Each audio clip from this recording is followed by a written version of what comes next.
Hey guys, welcome back. This is Eric Smith, contributor with the Five Reasons Sports Network and co-host of the Scouting Combine podcast with Hassan Patel.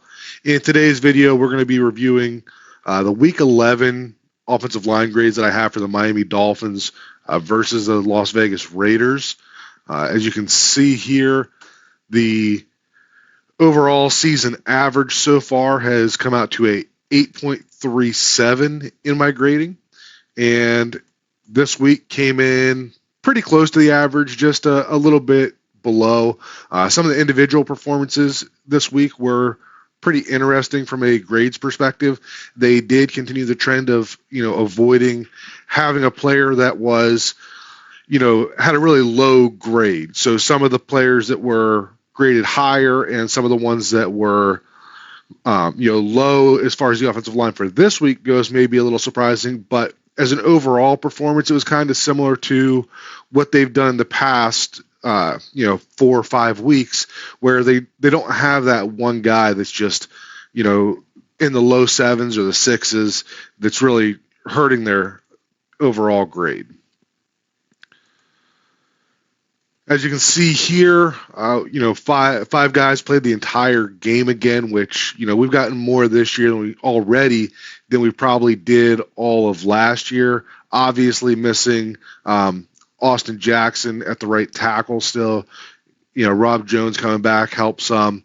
But for the most part, we've had pretty consistent presence along the offensive line for all of this season. All right, so our first surprise of the day is going to be that Aaron Brewer was actually our lowest graded offensive lineman for this week. He came in at a 7.69, which, as you can see, coming into this week, he was the highest graded player of the entire team. And, really good players can have some off weeks. If 7.69 is your worst grade of the season, like it was for Brewer this week, that's still a really good season. And it wasn't that he played awful. A lot of it was that the Raiders put him into some tough situations. We know that Brewer's a smaller guy, is going to struggle with a larger defensive nose tackle right across from him, and that's one of his limitations. But it's not a huge negative in the Dolphins offense because the Dolphins like to run on the perimeter more often than running up the middle, and they obviously like to use the run game instead of the pass game. So when you commit one of those big guys to beat up on Aaron Brewer, you might come out with a not so great grade, but when you look at the, how much impact it really has on the game, probably isn't as much as the defense would have liked, because when you take that guy and you plop him in the middle of the defense, that means you got to give up, something somewhere else, whether it's that you're a little lighter on the edge or whether you're bringing somebody, an extra guy down the box to create that extra nose tackle position. So this was a game that, like I said, the Raiders did a good job of making life tough for Aaron Brewer, but in terms of the overall impact on the offense, I don't think it was that big of a deal. All right, so when it comes to the film review of Brewer this week, I didn't really get any clips of the clips that I would have graded him with a 0 on. There was certainly some of those in some inside zone plays where the Raiders did a good job of getting him with single blocks where they were stunting, and both him and Rob Jones, there were 2 plays. One was down near the goal line when the Dolphins were trying to score, and another, I think it was on the last drive, where they ran inside zone, and both times both Brewer and Jones looked, almost in unison with the way that they were stepping out to reach that block and getting beat to the backside of it. I didn't get those clips this week just because, running a little behind on my stuff because I was at the Dolphins game this week. But what I did pull were a couple clips here that I wanted to put a little extra attention on. I talked a little bit about this, on X and on Blue Sky, but if you watch Aaron Brewer on these stunts, looking at it live might look like he failed to, switch off on the stunts, but if we're looking closely and looking at this left hand here, you can see that the defensive tackle is reaching behind Brewer and pulling him across, not allowing him to even have a chance to slide back into that. And that happened multiple times in this game. This is going to be the Tua touchdown pass. I think it was to Tyreek here. But as you can see, again, right, he's blocking, guys crossing his face, and they're looping another guy around. But you can see with the way that he is straining to get out there, can't really see the hand on this one, but you can still tell that this defender that crosses his face is in there on the inside of his shoulder pads and preventing him from get to the other defensive tackle. And Brewer does a pretty good job here, actually, of, still getting a piece of him. This defensive tackle actually gets up looking for a hold, which is kind of funny because Brewer was was this guy who's looking for the hold afterwards, even though he was the one that was actually committing the hold in that situation. And then one more of those, and it's basically going to be the same exact thing, right? You can see that he stunts to the left there, and as he's coming across, right, he hooks that arm underneath Brewer, grabs a little cloth, and doesn't let him slide off. Whereas, if that arm wasn't locked in under there, right, he might be able to get around and get some of Crosby. Inconsequential on that play, but just still something that I noticed a lot this week. And these weren't the only 3 examples of this happening. It's just something that you don't necessarily pick up in the live broadcast, but something that I thought was worth, putting some attention on in the film review this week. All right, now we're coming back over. Our next lowest graded player was going to be Rob Jones, and he came in at a 7.77, which is slightly higher than his season average. And I think this is probably around where we're going to see Rob Jones, average out to. He's going to have some really good weeks where he's up around a 9 and some that are, low 7s, that type of deal. But I think that your average grade for him, when we get to the season, is going to be close to an 8. So this was a pretty average performance for him. You had some plays that he got beat pretty bad. Had some other plays that he looked pretty good as well. And then, you also had a few of those plays where you could see that, he's doing an okay job, but his athletic limitations, are just he's never going to be a stud in this system. He's a guy that's going to be doing just enough to get by as long as he's healthy, and give you a solid performance, but, not somebody that I expect his ceiling is much higher than what he is now. For film review for Rob Jones, so we got him here at left guard. So this play, actually a really neat play design here. So if we talk about play design, we get Tyreek coming across in this jet motion, right? You can see the fake there, and then a little shovel pass underneath the H-hand. Ends up getting tackled short of the end zone. You can see that the reason for that is that Rob Jones, as he's blocking down there, is not able to seal number 95 from fighting across his face and making that play. Otherwise, would have been a walk-in touchdown. Good effort by number 5 there to get back into that play and to make sure that it was finished. But neat play design in the sense that the blocking scheme is not anything new. This is just your traditional power type play where your left tackle here, Austin Jackson, is going to seal the the defensive end here outside, blocking down, blocking back, and then Eichenberg is looping through as the lead blocker on power. Here we go. And, if Jones gets that block, Eichenberg getting up here on the linebacker, and it's a walk-in touchdown. But wanted to share that play, as a play where Jones can be better, but also just a really neat play design that popped up this week. Next highest graded player is going to be Kendall Lamb, coming in at 8.57. So this is a good week for him. You can see it's a little higher than what his season average has been so far. The game plan by the Dolphins certainly protected him to an extent. There was definitely, still missing Austin Jackson, especially in the run game. Dolphins gave him a good bit of help in the pass game as well, but he continued to be a solid replacement player for Jackson. Just not going to continue not to be more than what he is now. It'll be interesting to see whether they continue to roll with Lamb for the rest of the season, or they start looking at some other options, like possibly getting Patrick Paul in there. All right, 2 plays here for Kendall Lamb in our film review.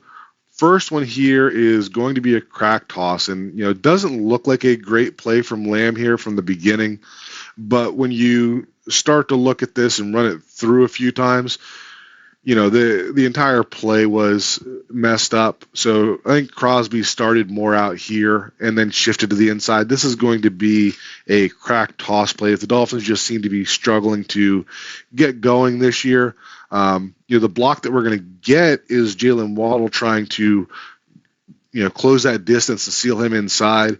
Probably should have had an adjustment to switch that to Malik Washington, who is in a better position, and 2 is a better blocker than Jalen Waddle. But instead, Washington's trying to get outside here to get to the corner that's off the screen. Lamb would be trying to get to this linebacker or safety, whatever that is here, and Waddle should be blocking down there. But you can see that Washington and Waddle run into each other.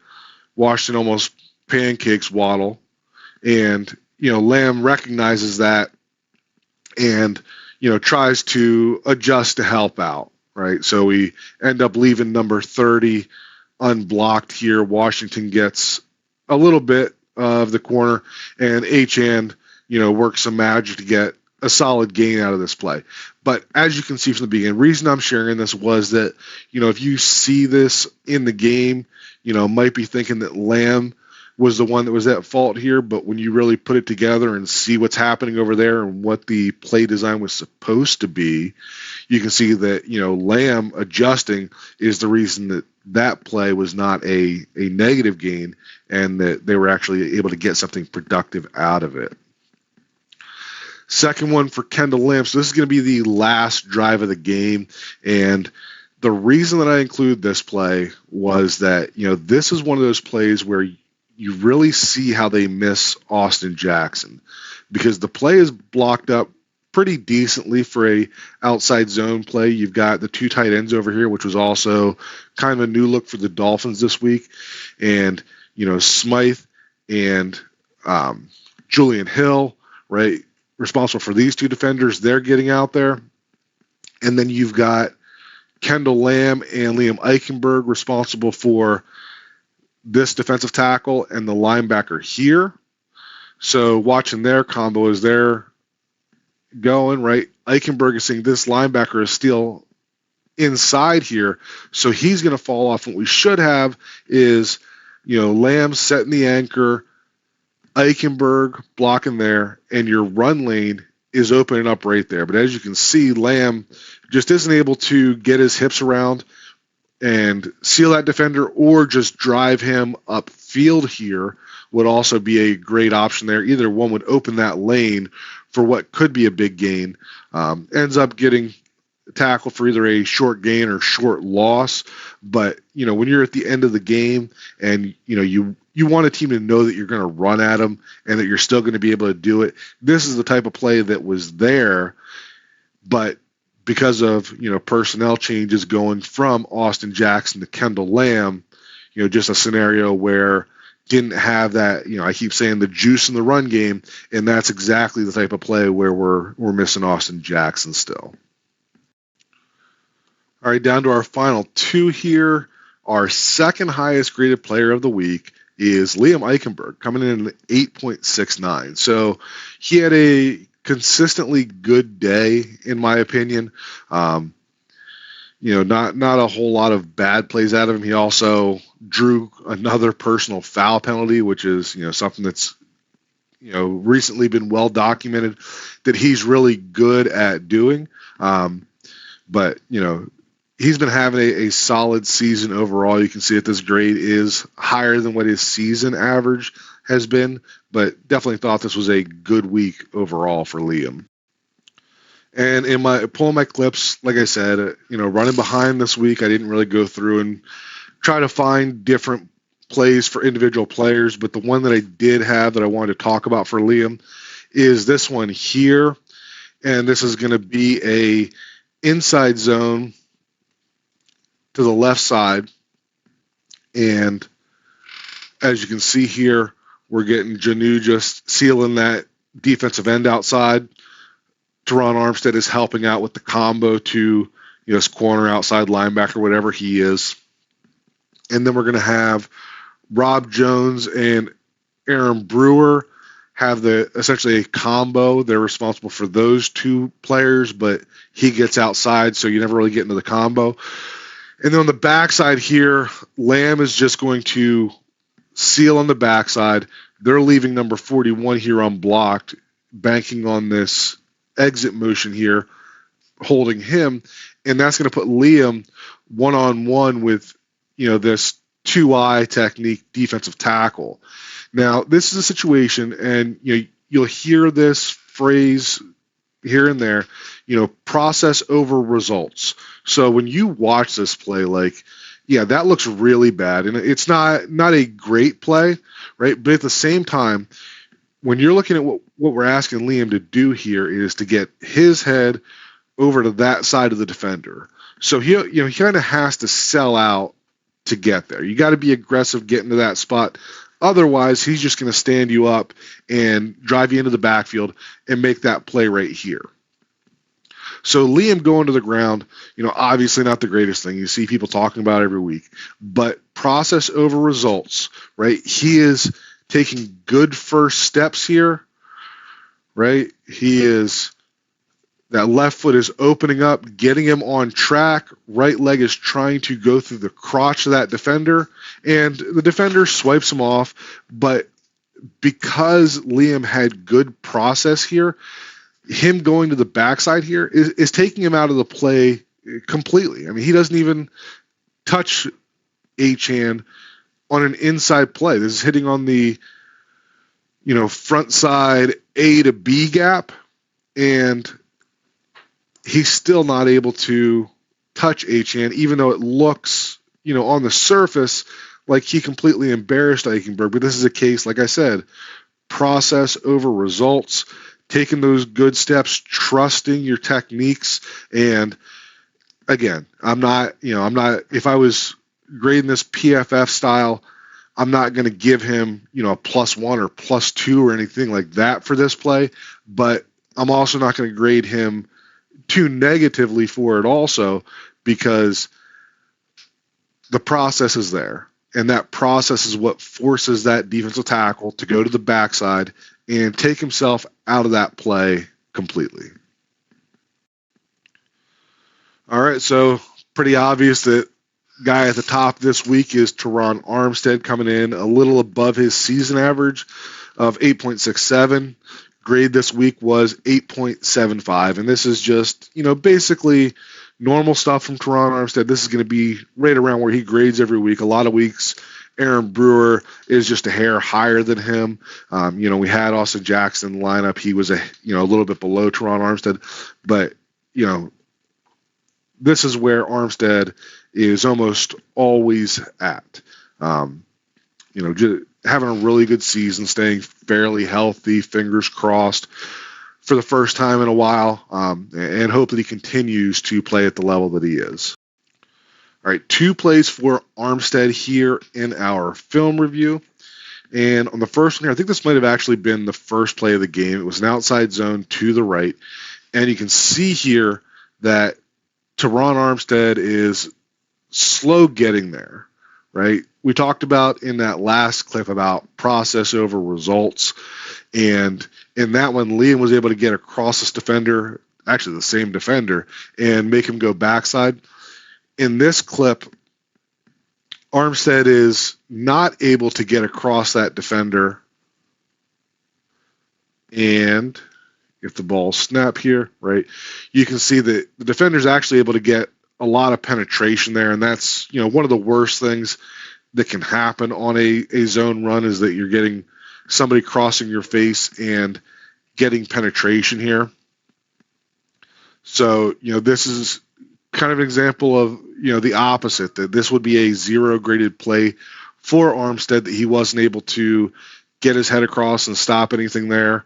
Really had that defender gone a little flatter, he'd have blown that up in the backfield, but he got too much penetration and they were able to get a couple of yards out of it. But, this is probably Armstead's worst play of the day.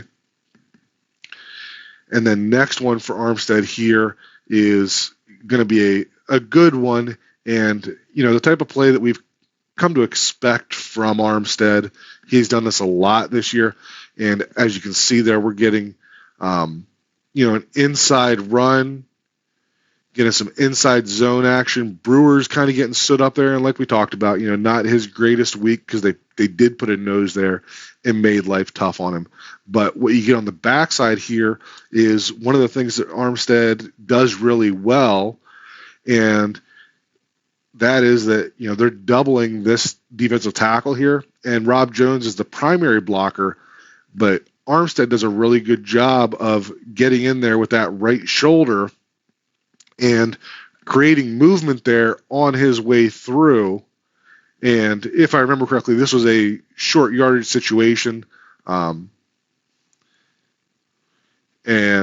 as you can see, right, most of the stuff is stacked up there. You're getting, I don't know if this was supposed to be kind of a combo block that Smythe is trying to get inside there. Obviously, it doesn't look great by Julian, but the way that he is climbing to that linebacker, maybe that's what they were intending. Hard to tell. But like I said, purpose of this clip was to highlight Armstead and the way that he does a good job of, crashing that edge down and creating a lane to be able to run through. All right, so this was the main part of the video. I'm going to go into a few more plays here if you want to stick around. But as you can see, these are the grades that we had.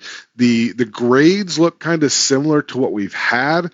It's just that, some of the players have kind of flipped around. I mean, mainly Brewer and Eichenberg basically flopped scores from what we see most weeks. But the anatomy of the entire group of the offensive line and the grades, again, like I said, come out to about what the season average has been for them. So I thought this was, another solid week for the guys up front. All right, so let's get into, some other stuff, just some other clips that I pulled, wanted to talk about a little bit here.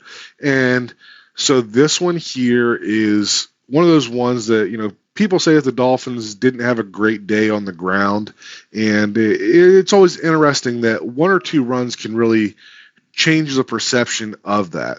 And this is a good example of that, in that we're getting, either a inside zone or duo type scheme here, and good job blocking up front.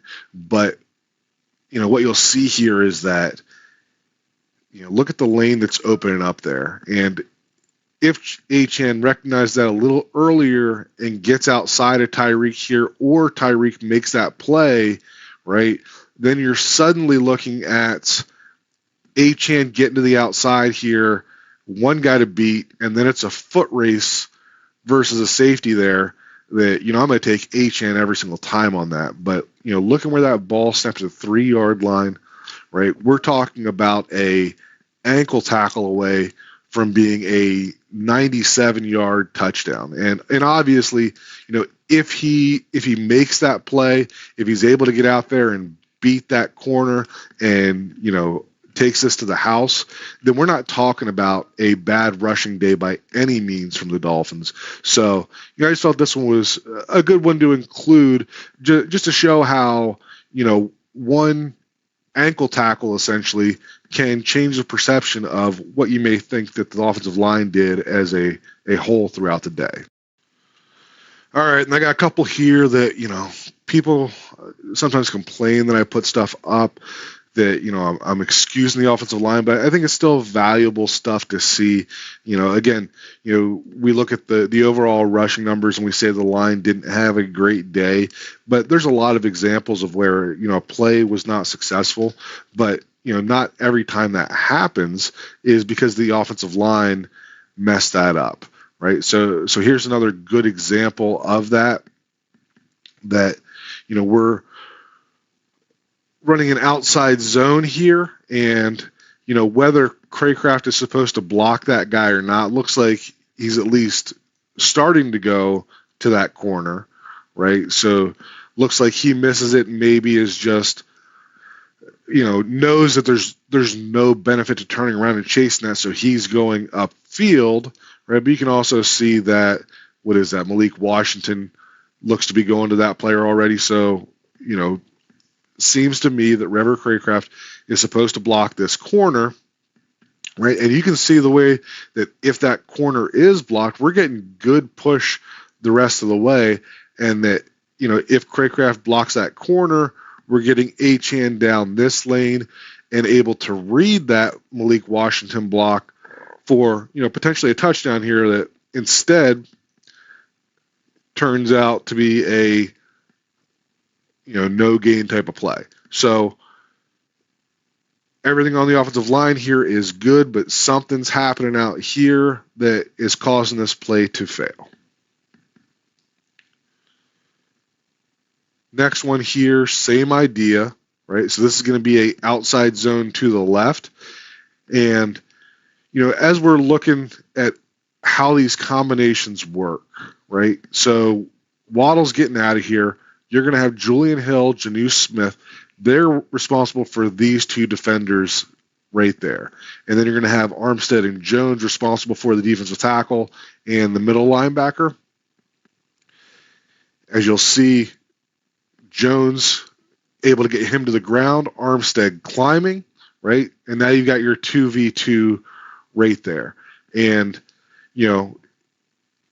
looks like Julian Hill is, they want this to hit outside. So Julian Hill is playing through that outside shoulder, expecting Janu Smith to basically get in there and take over that block. He's not able to do that. And then, just kind of it goes to hell from there, in the sense that, neither of them end up blocking that defender. And the play is, again, dead in the water, probably a 2-yard loss on that play. But, again, a play that, the 5 offensive linemen that we talk about, they did their job just fine. Even Julian Hill, in my opinion, probably did a pretty good job on this play. And that Janu Smith just getting too flat here, as opposed to fitting in there, getting hip to hip on that combo block, is why we have another run failure here. And then last one of that set. So once again, we get crack toss here. It's going to be Malik Washington trying to block down here. Everybody else is outside zone. And instead of pulling the tackle, now they're going to get Julian Hill coming across the formation. And, this is a play that Julian Hill should be getting outside here, should be one-on-one with him, and Mostert just has to cut off that block for a touchdown. And instead, because Malik Washington is not able to get that crack block, Julian Hill gets stuck to the inside, and we end up with another tackle for loss. So, like I said, this set of plays that I wanted to share was just another example of, even though the run numbers weren't that great, it's not a direct correlation always to how the offensive line is playing.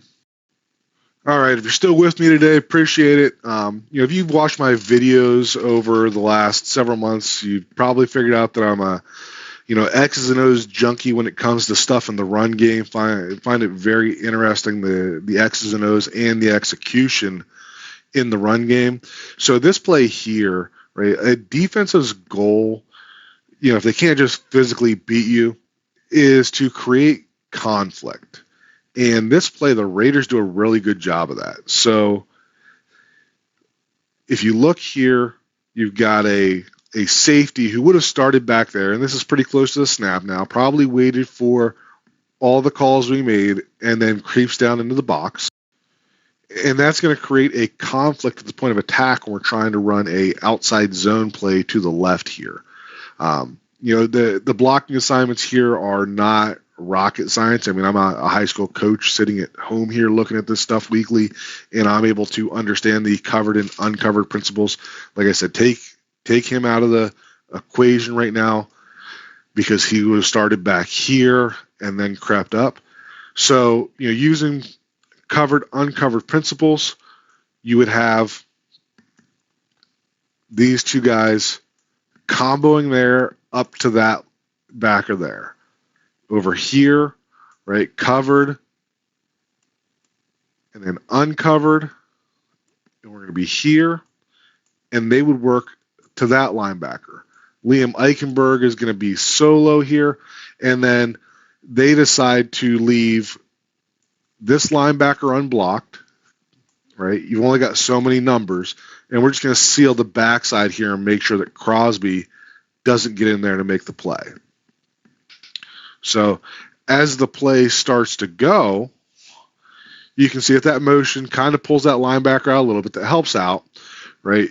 But this play is dead in the water because of the conflict that it creates. You can see that Armstead's first steps are to the outside here, but he knows he's got to get a piece of this guy at least, right, before he continues on. But you can see that it's just kind of a help and go. I think that maybe he was hoping that everybody over here recognized it and everything bumps over one, but that's really tough to do late in the snap count. So you've got your combo over here that's technically doing what it's supposed to, right? Janu's out here, Armstead's on his guy, and then you kind of have Rob Jones seeing it, but he can't just abandon either, right? He sees Armstead taking it over, maybe he thinks that he's staying there, and then continues to try to work, right? Again, creating conflict. And then you got Brewer, right? He's helping out. Again, those two are trying to take care of those two defenders here. And then Eichenberg is working to this defensive tackle. Lamb is working over here. I'm pretty sure this play was later in the game, so they probably weren't really worried about the pass. So the Tyreek motion may not have taken him out as far as they wanted. You can see that, he's faking like he's following it, but he's attacking right now. And again, this is, creating conflict because when you, again, take him out of the box, we're counting the numbers. Everybody's accounted for except for these two, and those two end up being the ones who ruin the play. So, I guess as they continue to see stuff like that, maybe they get better at recognizing it late into the play clock.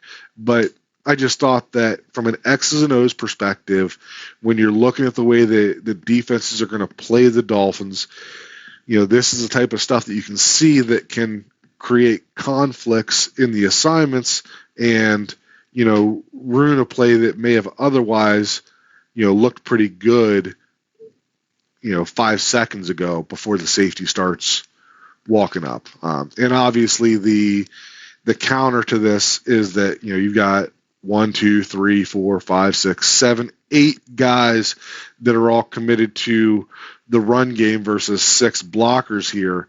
And, if the Dolphins were in a more neutral position in the game, then, they'd probably look at, using this to create some sort of play action and look at a big play somewhere else. But late in the game, they stuck to it, probably hope that they'd be able to, just sort it out. And, sometimes you get a good play out of these still, right? But, just thought this was a fun one to share in terms of the defense doing a good job of creating conflicts in the outside zone that Miami likes to run.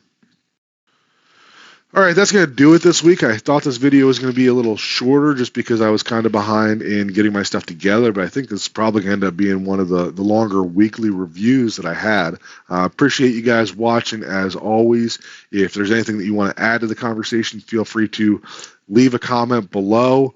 I'm on both X and Blue Sky now, trying to share the same stuff on both of them. Just enjoy the engagement and talking offensive line stuff. So feel free to interact there as well. And